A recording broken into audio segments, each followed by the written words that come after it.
Domingo de Ramos. Según muchos, el pórtico de la Semana Santa. A mí me gusta pensar que en realidad estamos embarcados en un viaje que tiene 3 pórticos, 3 grandes umbrales que vamos cruzando sucesivamente. El primero es el miércoles de ceniza, por el que emprendemos ese viaje que es la Cuaresma. El segundo, el que ahora nos ocupa, es el del Domingo de Ramos, en el que cruzamos con Jesús la puerta de la Ciudad Santa, en el que acompañamos a Jesús entrando en Jerusalén, decidido a afrontar ese combate definitivo. Y por último, el tercer umbral es la puerta del sepulcro. Es esa piedra desplazada que revela que el Señor ha cruzado las puertas de la muerte y que vive para siempre. Pero no vamos a hacer spoilers todavía de esto. Así que volviendo al Domingo de Ramos y a la puerta de la Ciudad Santa, te invito a que te preguntes, ¿qué hay en el corazón de Cristo? ¿Qué siente Cristo en estos momentos que está cruzando las puertas de Jerusalén? Pues una pista, una ventana al estado de su corazón, lo tenemos en ese pasaje evangélico que nos cuenta que Jesús, al llegar a la Ciudad Santa, llora por ella. De hecho, los que hayáis estado en Jerusalén, seguro que recordáis ese lugar, que se llama precisamente Dominus Flevit, el lugar donde el Señor lloró. Se encuentra en las afueras de la ciudad, en esa ladera oriental sobre el Monte de los Olivos, en la ruta que Jesús habría seguido al venir a Jerusalén desde Betania. El padre Xavi lo describió un poco la semana pasada. Ese lugar que tiene una vista espectacular de la ciudad. O sea, de hecho, las típicas fotos que habéis visto de peregrinos con la ciudad de fondo y que se ve la mezquita allí, son sin duda de allí. Pues bien, en ese lugar es donde, según la tradición, Jesús se detuvo a contemplar la ciudad y lloró por ella, diciendo, si reconocieras tú también en este día lo que conduce a la paz, pero ahora está escondido a tus ojos.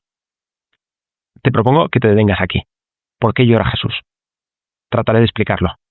Me parece que Jesús, desde el minuto 1 de su existencia, vivió como en una especie de tensión paradójica. Porque Jesús tuvo, por un lado, siempre ante sí, ante esos ojos interiores de su corazón, el rostro de su Padre. Disfrutó siempre de esa visión como cara a cara de la gloria de Dios, como ningún hombre lo ha visto jamás.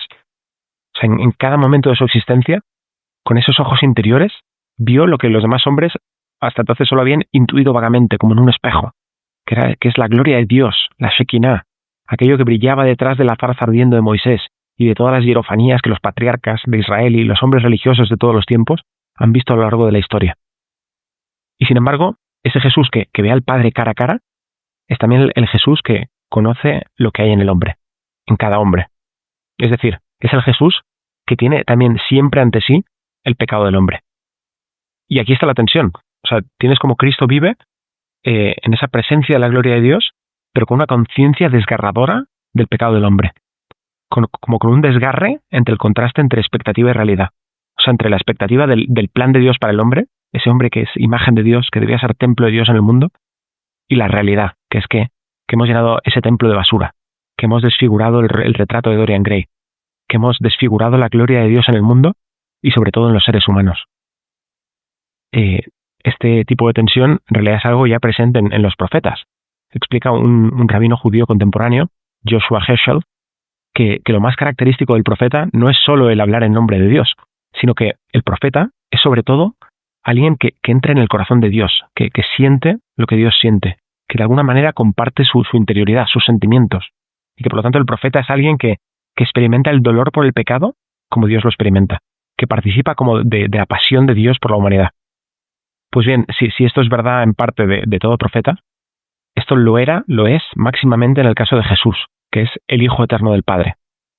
Nos podemos imaginar así como muy de lejos lo que estará sintiendo Jesús en ese momento, pensando en lo que sería, pues no sé, para una Madre Teresa de Calcuta o para una Santa Teresita de Lisieux, vivir en un campo de concentración nazi, o vivir en un gulag soviético, y estar ahí como conviviendo con oficiales nazis, viendo la dureza de su corazón, viendo lo que hacen con los prisioneros, y sintiendo como un contraste lacerante entre su experiencia de Dios y la ausencia de Dios en esos corazones. Su experiencia de Dios y la ausencia aparente de Dios en el mundo. Y el contraste es lo que lo hace más doloroso. O sea, volviendo al ejemplo del país de los ciegos de ese país no sienten dolor por su ceguera, porque no conocen otra cosa. En cambio, a un Beethoven sí que le duele su sordera, porque es un genio de la música. Pues bien, esa clase de contraste, a la enésima potencia, me parece que es el desgarro que vivió Jesús. Y luego este desgarro, esta tensión, este contraste, no es algo que viviera solo en su vida interior, en lo profundo de su corazón, sino que se produjo, por así decir, en el mundo exterior, en su relación con los demás hombres, y en concreto con los líderes judíos. Porque, ¿qué ocurre cuando introduces un hombre totalmente santo, totalmente habitado por la gloria de Dios, en un ambiente devastado por el pecado? Me parece que lo podemos imaginar de lejos comparándolo con fenómenos físicos. Es decir, no sé, ¿qué pasa cuando introduces un objeto caliente en un ambiente helado? ¿O qué pasa cuando introduces unas gotas de perfume en una habitación maloliente? Pues me parece que lo que pasa es que todo sistema físico tiende a devorar la diferencia.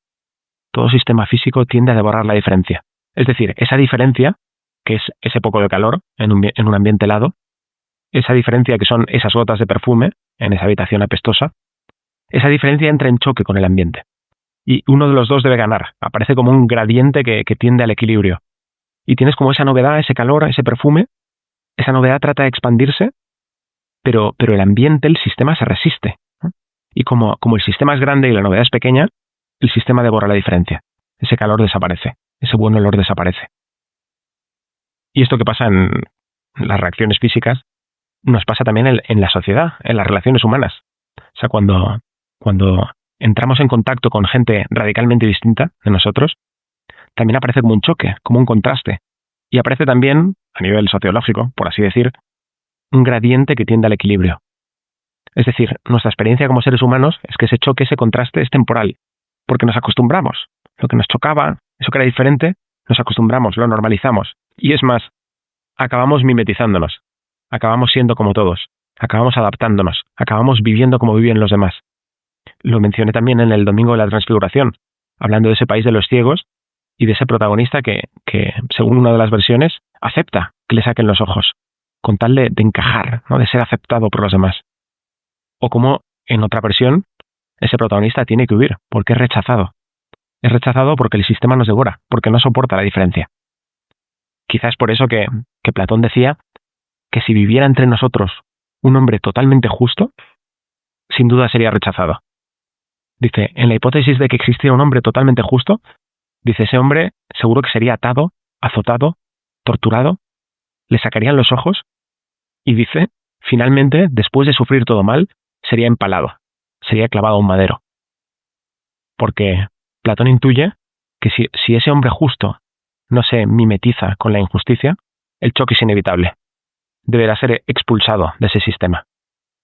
Y en cierto modo, si quieres, ese es el problema de Cristo, que Él no cede. O sea, ese Cristo que vive con la mirada en el Padre, que no se asimila a ese ambiente corrupto que le rodea, sucede que su presencia le aparece a esa humanidad enferma como la invasión de un cuerpo extraño, que genera resistencias.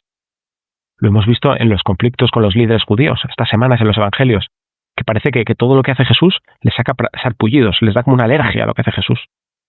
Y esa es la tragedia, ¿no? Que Cristo irradia esa gloria de Dios, que su presencia es un recuerdo de lo que deberíamos ser, su presencia es una invitación a volver al Padre, pero lo que suscita, trágicamente, es resistencia, es ceguedad, es mezquindad de ese sistema que no puede tolerar la diferencia.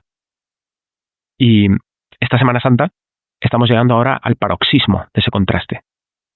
Y por eso Cristo llora ante Jerusalén, ante esa ciudad que debía ser la sede de la gloria de Dios, que debía ser el lugar donde se cumplirían las profecías, y que sin embargo se ha convertido en una cueva de ladrones. Cristo llora ante esa Jerusalén que es la Iglesia, y ante la que Cristo llora de nuevo esta Semana Santa, por sus pecados, por desfigurar la gloria de Dios en el mundo.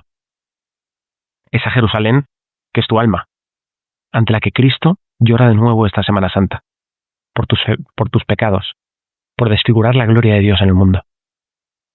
Y Cristo llora ante esta Jerusalén igual que ha llorado antes ante la tumba de Lázaro. Llora porque ve la muerte reinar en tu vida. Llora porque te ve esclavo de la oscuridad. Llora hoy como llorará mañana en Getsemaní por todo el pecado del mundo. Cristo llora porque el amor no es amado, porque la luz no es acogida, porque la luz está siendo expulsada del país de los ciegos. Cristo llora de impotencia ante la cerrazón de tu libertad y de la mía, ante esa libertad que es el límite de su omnipotencia como Dios. Y ante esto, Cristo decide doblar la apuesta. Cristo decide jugarse el todo por el todo. Cristo decide hacer algo que ni los ángeles ni los demonios habrían podido imaginar. Nos va a demostrar hasta dónde puede llegar su amor por nosotros. Nos va a demostrar cuánto amó Dios al mundo. Porque te decía hace un momento que todo sistema tiende a devorar la diferencia. Y tienes como ese ambiente, ese sistema que es el pecado del mundo, parece inamovible. Parece que ninguna novedad puede derrotarlo. Parece inamovible, a menos, claro está, que apareciera un amor infinito. Un amor infinito capaz de derrotar él solo todo ese gradiente en contra. A menos que apareciera ese objeto de calor infinito, de calor inagotable, capaz de vencer como todo el hielo de nuestras glaciaciones. Pues bien, lo que vas a ver en esta Semana Santa, en estos días santos, es precisamente la aparición, la manifestación de ese amor infinito, capaz de vencer el pecado del mundo. Una declaración de amor que apela a tu libertad.